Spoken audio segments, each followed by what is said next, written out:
good evening! Kamusta po kayo? It's me again, Mayet. Welcome to my YouTube channel. Hello, Tweety Love. Good evening, say good evening. Kasama ko sa aking vlog ang aking anak. Mauna siya sa aking umuwi. Ayan. Gusto ko kasing ma-secured na siya na, ma-safety na siya na bago ako umuwi is okay na siya, makauwi na siya ng Pilipinas, ayan, by processing na po yung kanya mga papers, pauwi ng Pilipinas, ayan. Pero hindi yun na ating topic kasi nagkaroon na ako ng short video. Kamusta po kayo? Oy, medyo naka-formal dress ako, medyo matagal akong hindi nakapag-vlog, ayan, medyo na-busy. Ito nga pala, thank you sa aking anak na si Met, regalo niya sa akin to nung aking birthday, yan. Meron pang kasama yan. Sa online ko to binili. Pakita ko lang sa inyo. Share ko lang sa inyo. For the first time medyo sumablay ako sa aking nabili sa online. Kasi ano siya medium yung na order ko. Kailangan pala small. Ang laki-laki. Ang laki-laki sa akin. Hindi ko siya magamit. Actually, pang ano to pang winter. Hindi ko siya magamit. Ito siya, ang laki. So, gusto ko pa naman yung mga, neon color. Yan, neon orange, neon green, neon violet. May neon violet ba? Basta, purple. Ito siya, Itadarno ko sana siya sa white or kaya black. Kaya lang, coat siya. Gagamitin ko sana pag travel ko, pag uwi ko. Kaso ang laki niya Para siya parang siyang blanket. Dapat pala medium siya nung nakita ko sa online Dapat pala ang in-order ko is small. And thank you sa aking anak na si Met. Regalo niya sa akin to nung birthday ko. Pinili ko sa online. And meron pa siyang kasamang bag. Yan, itong dress, itong coat, tsaka ito. Regalo sa akin ng aking anak na si Met. Ang dami nang nangyari sa buhay ko. Hindi ko na i-share sa aking YouTube channel. Ito na lang muna. Yan, ito na lang muna. Bigay na aking anak na si Met. Thank you so much. Ang cute ng bag. Leather bag siya. Ang cute. Nakikisali ang aking anak. Nakikipuyat siya sa mama niya. Tingnan natin yung loob. Ang ganda ng loob niya Hop. Sandali lamang. Nakita yung aking tummy. Happy tummy. Tumaba ako. Yan. Ang ganda niya. Ganda yung loob niya. Shoulder bag siya. Kala ko nga malaki, pero okay na rin. Ganda ng loob niya. Tapos ito yung pinaka-shoulder niya. Hindi ko pa siya na ikakabit. Kasi saka na lang pag nasa Pilipinas na ako. Ayan. Update sa aking YouTube channel. Ang totoo niyan, ang dami ko nang nagawang video. Pag ina-upload ko siya dito sa aking YouTube channel, nakaka-copyright ako. Medyo mahigpit yata ngayon sa mga music. Ang dami kong video pati yung may kasama na po ako dito. Nakakatuwa nga kasi hindi na ako pagod sa trabaho. Nagkaroon ako ng kasama dito. Ang dami naming video na nagsasayaw kami. Masarap magkaroon ng kasama kasundo mo. Mabait siya. Magkasundo kami. Hindi kami nag-aaway. Actually, January siya dumating dito. Ano na ngayon? February 28 na ngayon. Bukas 29 of March na. Almost 2 months mahigit na kami magkasama dito. Pero walang gulo. Walang away, walang issue. Di ba sarap ng pakiramdam nung gano'n? Magkasundo kami sa lahat ng bagay. Astig nga siya kung tignan Kala mong masungit siya. Kala mo siya astig. Pero mabait siya. Mabait siya sa akin. Merong ganun tao Yung sa first impression mo sa kanya is masungit siya, astig siya, pero good heart siya. Kind siya. Kasundo kami. Meron naman na tao na smiling face, akala mo ang bait-bait, pero hindi naman. Yan pala yung I don't talk about that.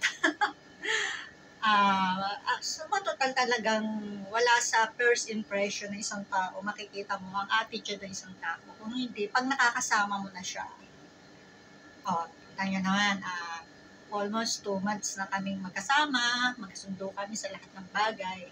Talagang partner kami. Nakakatuwa lang.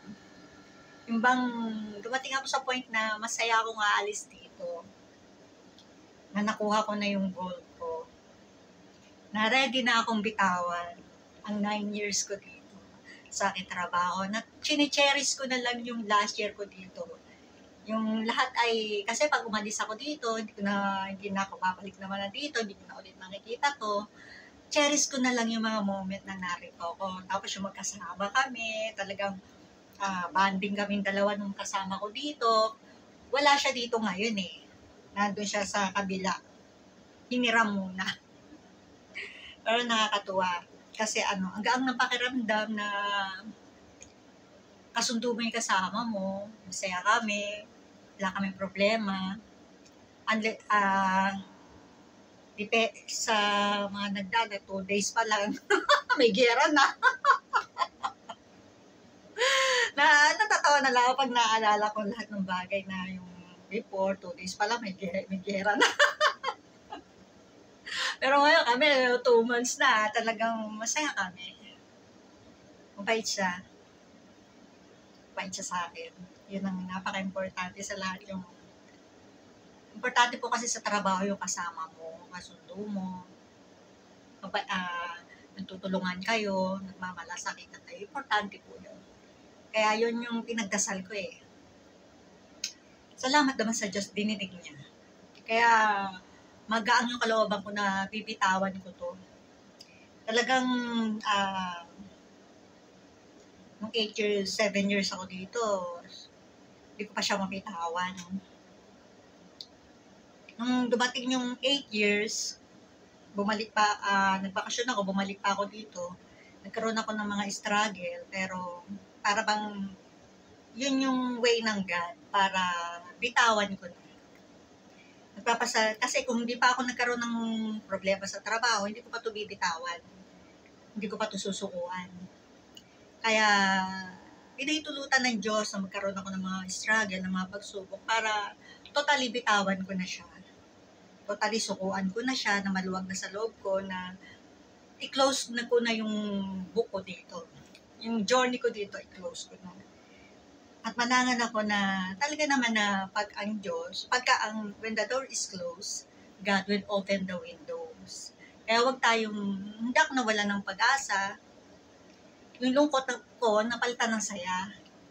Kaya nagpapasalamat ako sa Diyos na maganda yung naging maganda yung last year ko dito, yung close book ko dito, yung huling journey ko dito is maganda ang naging ending, happy ending.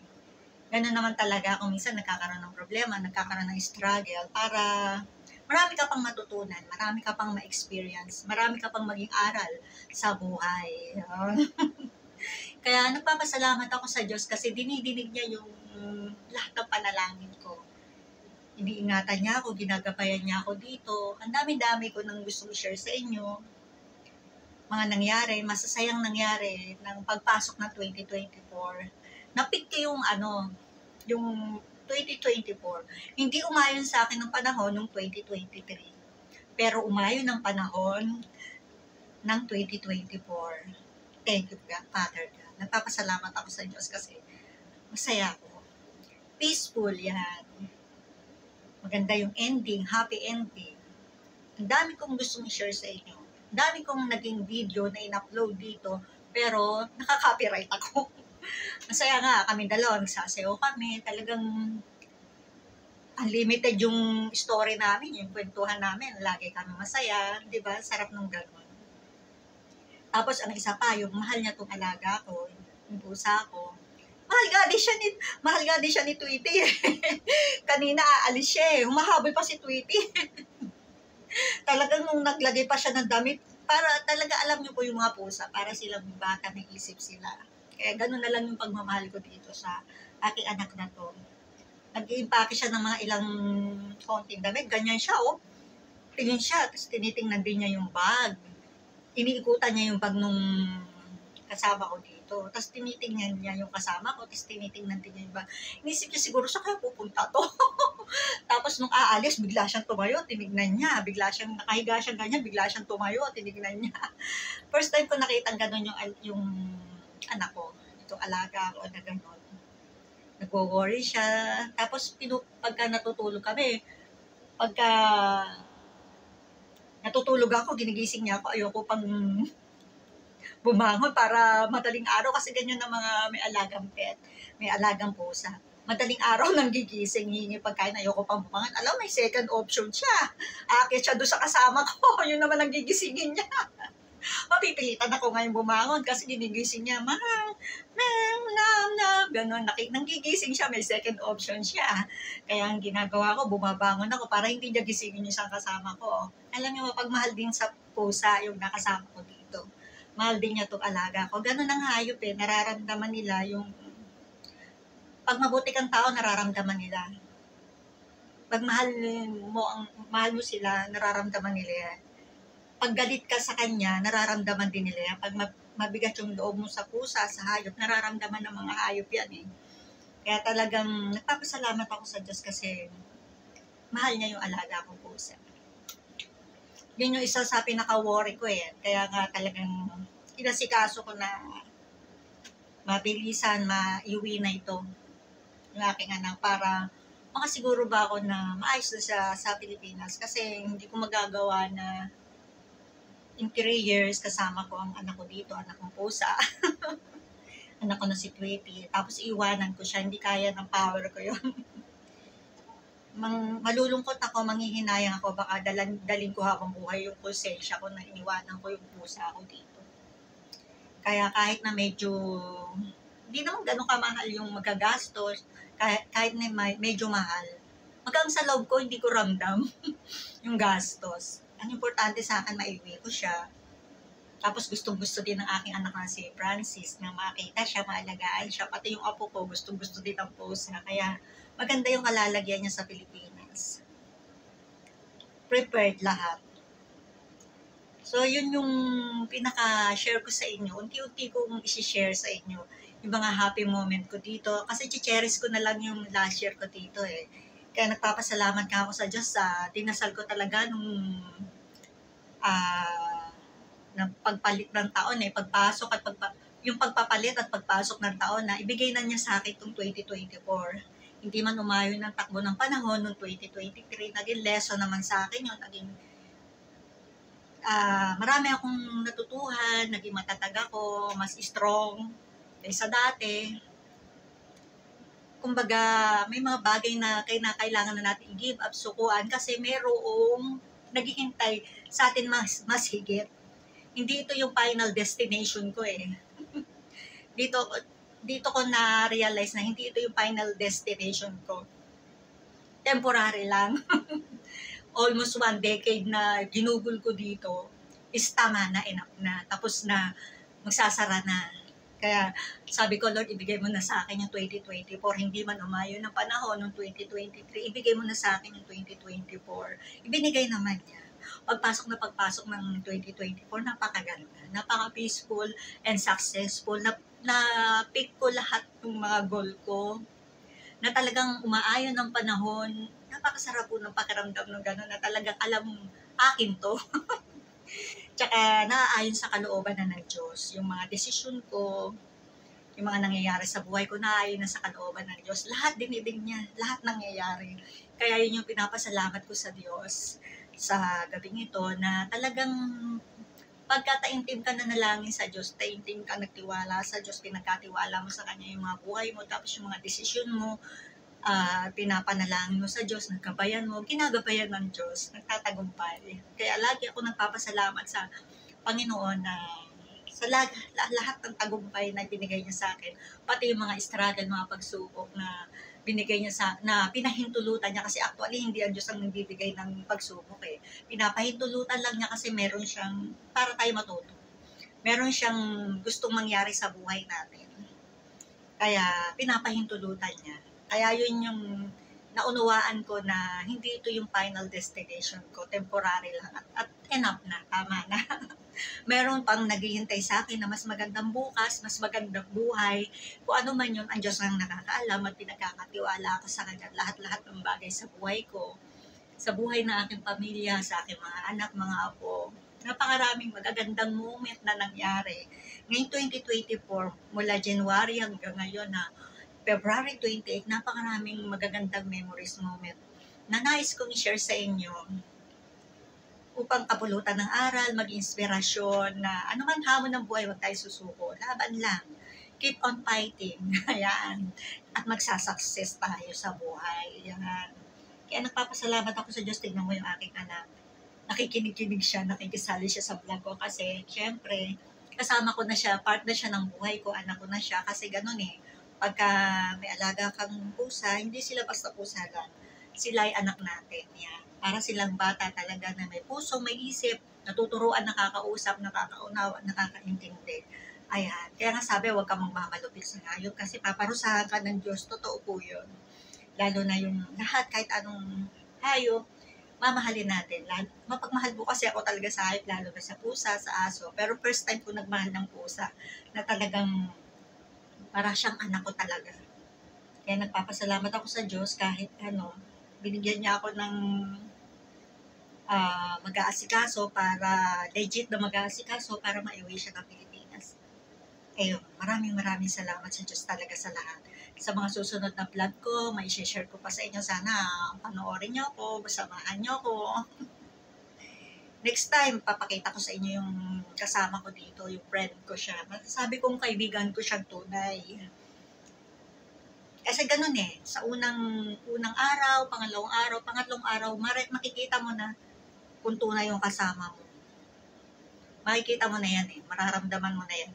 At talaga nagpapasalamat ako sa Diyos. Didinig niya yung na bigyan niya ako ng kapalit dito na mabuting kapalit, mabuting kaibigan, mabuting kapalit ko dito. Kaya yun, nagpapasalamat ako sa Diyos sa lahat-lahat.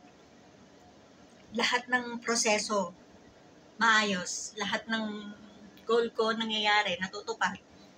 Kaya yun po lamang yung nais ko ipahagi sa inyo. At nais ko rin magpasalamat lalo dito sa aking anak. Ang sarap po kasi ng pakiramdam na maalala ka regaluhan ng iyong anak sa yung kaarawan, yan. Yung mga okasyon, yung maalala ka ng anak mo, ang sarap-sarap ng pakiramdam bilang isang magulang. Maraming sharing sa mga iba't ibang topic. Pero dito muna tayo sa aking anak.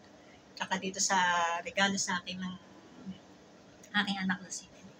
At sa lahat ng aking successful at lahat ng aking journey na nangyari dito, cherish na lang. Kasi once na nag-step ako, umuwi na ako ng Pilipinas, never na ako na babalik dito. At ang lahat ay magiging alaala na lang. At nais ko na mag-isang magandang alaala ang lahat ng bagay na nangyari sa akin dito. Kaya yun yung nagpapasalamat ako sa Diyos na talagang binabayan niya ako at hindi niya ako pinabayaan. Alam ko, gano'n din kayo, gagabayan po din po kayo ng Diyos at iingatan niya at magtatagumpay din po kayo sa anuman ang inyong mithiin sa buhay. Yun po lamang is me again, Mayet. Please subscribe to my YouTube channel, Mayet Salwako Vlog. At makakasama ko na soon sa Pilipinas, mamasyal ang aking anak na si Tweety. Ingat kayo lagi.